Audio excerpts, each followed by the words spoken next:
So you say, what are 7 years? Well, I'll give you the answer to it. Daniel 7 verse 25, because there it says that the end of the tribulation, a half year will be, watch it, a time and what? A half a time. A time equals what? 1 year. So 7 years, this individual is to be there, his kingdom cut off, the roots are still alive, and he's protected. Let his heart be changed, right? And the heart, you have to understand, the heart here is reference to all of his thinking, cognitive, reasoning process, everything that controls a man. His heart is going to change, his mind is going to change, his thinking is going to change, and his mind is literally to become that of an animal. You're just acting like an animal. You probably have said that to some people. There's a disease. This is a monstrous psychological affection known as, here's a word I looked up, Lycanthropy.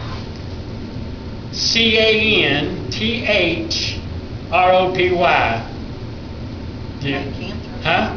Lycanthropy. Yeah. It's from a wolf. Now, you know little Michael Landon. You remember when he was really young, he turned into a beast? Michael J. Fox. Michael J. Fox. Was it Michael J. Fox? He turned into a beast. A werewolf. And that's, from my research, there have been some evidence that can be a disease that some people have documented that they turned into a wolf. I don't know. Okay, Bill number 17. The matter is by the decree of the watchers and the demand of the word of the holy ones, in the intent that the living may know that the Most High ruleth in the kingdom of men, and giveth to whosoever he will, and sitteth up over it the beast of the basis of men. This matter is, and look at verse 17. This matter is by the what? Watchers. What happened to this tree that became a stump in the middle of a field around with a fence, and he's got the heart of a beast. It was by decree. Who decreed it? Verse 17. The watchers, and the demand by the words of the angel brought the words of the Holy One. All right? And he's telling the dream here. This matter, this whole deal happened by the decree of the watcher, or the angels, and the demand by the word of the Holy Ones. And the reason is, there is a reason that this happened to this tree, this stump. And the reason is to the intent that the living may know. Now watch it. Look at it, verse 17. Is what? What is the intent for this happening to this tree? Bill? That the Most High rules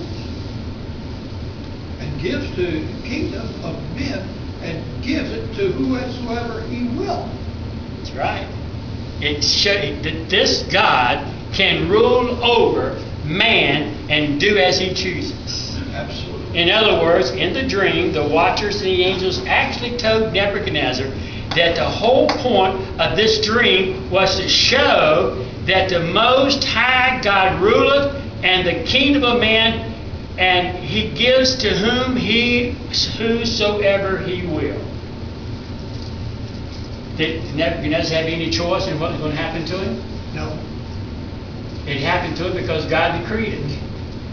And the intent of this whole thing was to show mankind he can decree on man whomsoever he will, what he so wills. In other words, we can't say God is unfair. No. Well, I just don't think God is fair if he does this or does that or does this. God cannot be unfair in anything he does. Notice it says, verse 18, Mary. This dream I, King Nebuchadnezzar, see, now thou, O Belteshazzar, declare the interpretation thereof.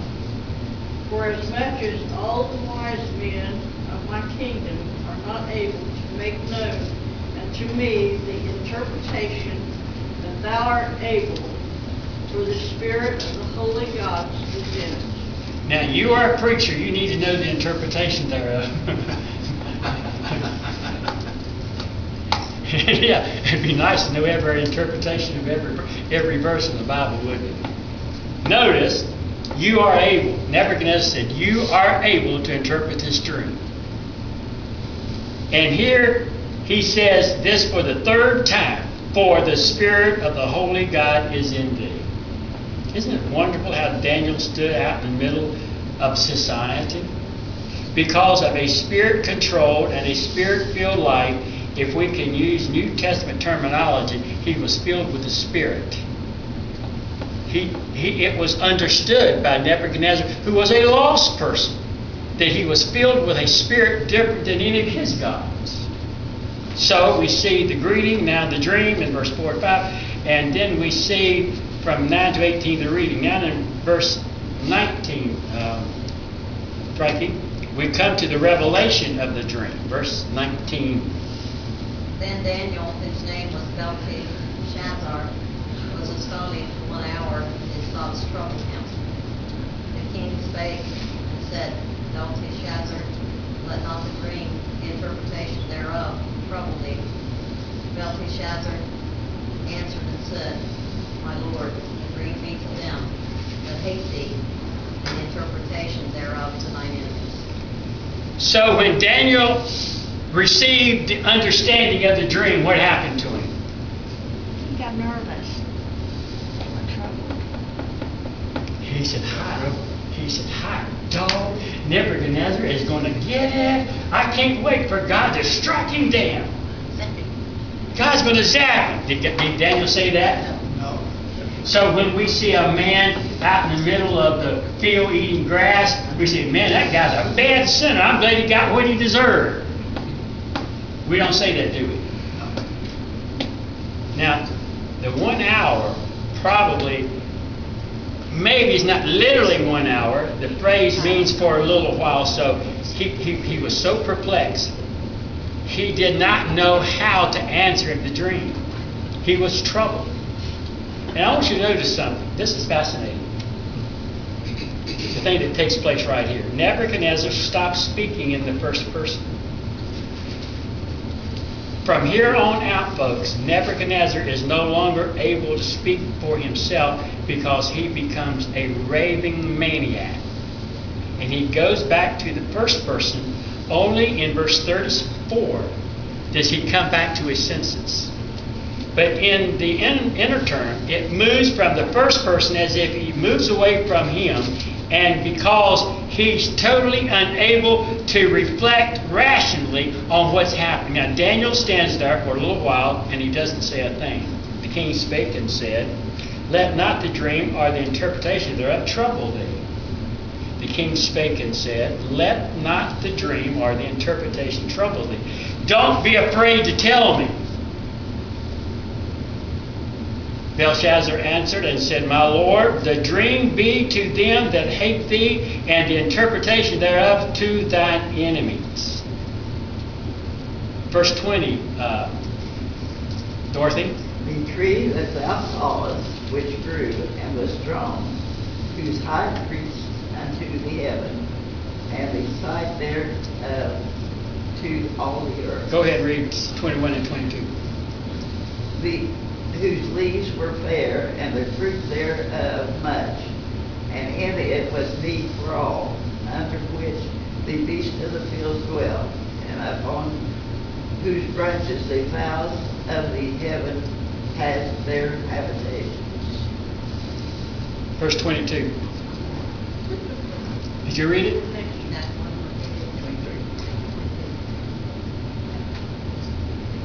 I read 22. Okay. Oh, no, I didn't. I don't think so. It is thou, that art growing and become strong, for thy greatness is growing and reached unto heaven, and thy dominion dominion to the ends of the earth. Daniel said, "It is you, O king." Remember what Nathan said to David? Thou art the man. Verse 23. Whereas the king's old watcher and the Holy One coming down from heaven and saying, hew the tree down and destroy it, yet leave the stump of the roots thereof in the earth, even the band of iron and brass and the tender grass in the field, and let it be wet with the dew of heaven, and let its portion be with thee, with the beasts of the field, will 7 times pass over them. Verse 24. Then this is the interpretation of king, and this is the decree of Most High, which is come upon my Lord the King, 25. that they shall drive thee from men, and thy dwelling shall be with the beasts of the field, and they shall make thee to eat grass as oxen, and they shall wet thee with the dew of heaven, and 7 times shall pass over thee, till thou know that the Most High ruleth in the kingdom of men, and giveth it to whomsoever he will. Now, pay attention. Let's just sum it up. It's clear. Nebuchadnezzar was going to be humiliated. He's going to lose his mind. He's going to become a beast, insane for 7 full years. Now, you can't perceive this in the drama that occurs because you can't perceive Nebuchadnezzar at the height of his glory. If you can imagine, for example, the President of the United States becoming a raving maniac. Now, wait a minute. Hold it. Some of you think he's a raving maniac. Huh? And if you can see him crawling out on the White House lawn like a maniac with his body eating grass,